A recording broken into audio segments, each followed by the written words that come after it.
Kumusta po kayo? Bago po ang lahat, first things first.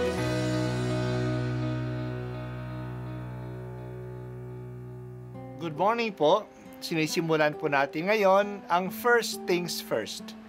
At dito po, tinatalakay natin sa unang bahagi ng umaga natin ay ang first readings na binabasa po sa banal na misa. Ito pong tinatalakay natin kasi madalas po marami na tayong alam tungkol sa gospel readings. Pero konti po ang nagsasalita sa first readings. Pero ang first readings, bahagi din po yan ng Biblia, ng banal na kasulatan. Kaya susubaybayan po natin ang mga first readings, basahin po natin at kuminsan kailangan ng basahin ng 2 o 3 beses bago maintindihan kasi hindi po tayo familiar sa mga istorya at sa mga kaisipan na tinatalakay dito.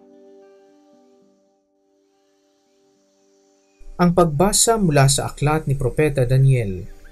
Noong mga araw na iyon, sinabi ni Haring Nabucodonosor, Sadrach, Mesach at Abednego, totoo bang hindi kayo sumasamba sa rebultong ipinagawa ko? Tanong ng hari. Iniuutos ko sa inyong sumamba kayo sa ipinagawa kong rebulto sa sandaling marinig ninyo ang tunog ng mga instrumento. Kung hindi, ipahahagis ko kayo sa naglalagablab na pugon. Tignan ko lang kung may Diyos na makapagliligtas sa inyo. Sinabi ni Sadrach, Mesach at Abednego, Mahal na hari, wala po kaming itututol sa inyo tungkol sa bagay na ito. Gawin ninyo iyan kung gusto ninyo. Ang Diyos na aming pinaglilingkuran ang magliligtas sa amin sa pugong iyon at sa inyong kapangyarihan. At kung hindi man niya gawin ito, hindi pa rin kami sasamba sa rebultong ipinagawa ninyo. Namula si Haring Nabucodonosor sa tindi ng galit kina Sadrach, Mesach at Abednego, kaya iniutos niyang painiting makapitong ibayo ang pugon. Iniutos din niya sa pinakamalakas niyang tauhan na gapusin sina Sadrach, Mesach at Abednego at ihagis sa apoy. 8 ano-ano'y napalundag si Haring Nabucodonosor. Pamanghang itinanong niya sa kanyang mga tagapayo, Hindi ba't 3 lamang ang inihagis sa apoy? Opo, kamahalan, sagot nila. Bakit 4 ang nakikita kong naglalakad-lakad sa apoy at hindi nasusunog? At yaong isa ang tingin ko'y Diyos. Dahil dito, sinabi ng hari, Purihin ang Diyos ni Sadrach, Mesach at Abednego. Nagsugo siya ng anghel upang iligtas ang mga lingkod niyang ito, naganap na nananalig sa kanya. Hindi sinunod ng mga ito ang aking utos. Ginusto pa nilang sila'y ihagis sa apoy, kaysa sumamba sa Diyos-Diyosan. Ang salita ng Diyos. Salamat sa Diyos. Gumawa si Nabucodonosor, ang hari ng mga Babylonians, ng isang malaking ribulto at ipinasamba niya ang lahat sa ribultong ito kapag nakarinig sila ng tugtog ng anumang musical instrument. Maaring ang ribultong ito ay ribulto niya. Ubag ibig niya na siya ay sambahin ng lahat ng tao. Sina Sadrach, Meshach at Abednego ay mga Hudyo na ipinatapon sa Babylonia. Pero dahil sila ay magaling, naging official sila ng hari. Hindi sumamba ang 3 sa ribulto kasi para sa mga Hudyo, si Yahweh lang ang iisang Diyos at siya lang ang dapat sambahin. Ang parusa sa pagsuway ay ang pagpapatapon sa pugon na nagliliyab. Sa galit ng hari, 7 beses pa pinainit ang pugon at pinatapon ang 3 binata doon. Hindi sila nasunog.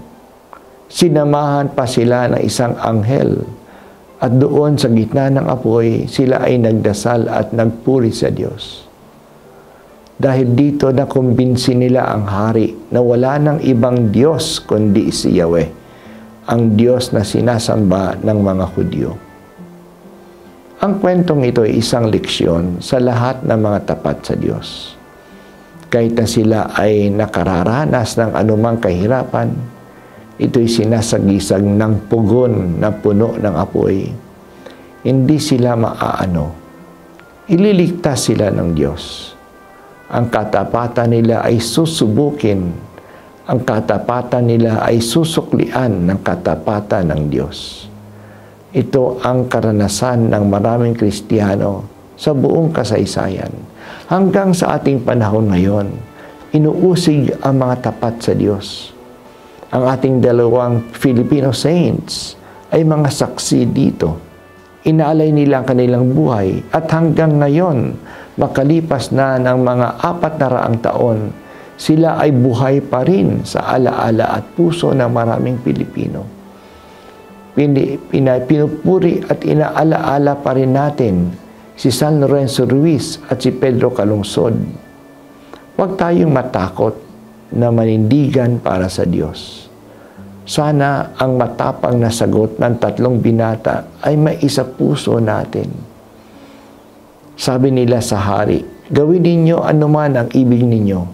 Ang Diyos na aming pinaglilingkuran ang magliligtas sa amin sa pugong iyon at sa inyong kapangyarihan. At kung hindi man niya gawin ito, hindi pa rin kami sasamba sa ribultong ipinagagawa mo. Sa aming panahon ngayon, O Diyos, ang daming mga Kristiyano na inuusig dahil sa kanilang pananampalataya.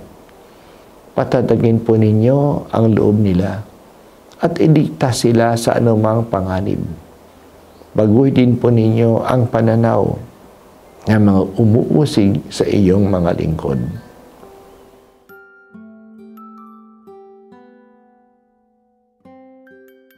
At ako po ay si Bishop Broderick Pabilio dito sa First Things First.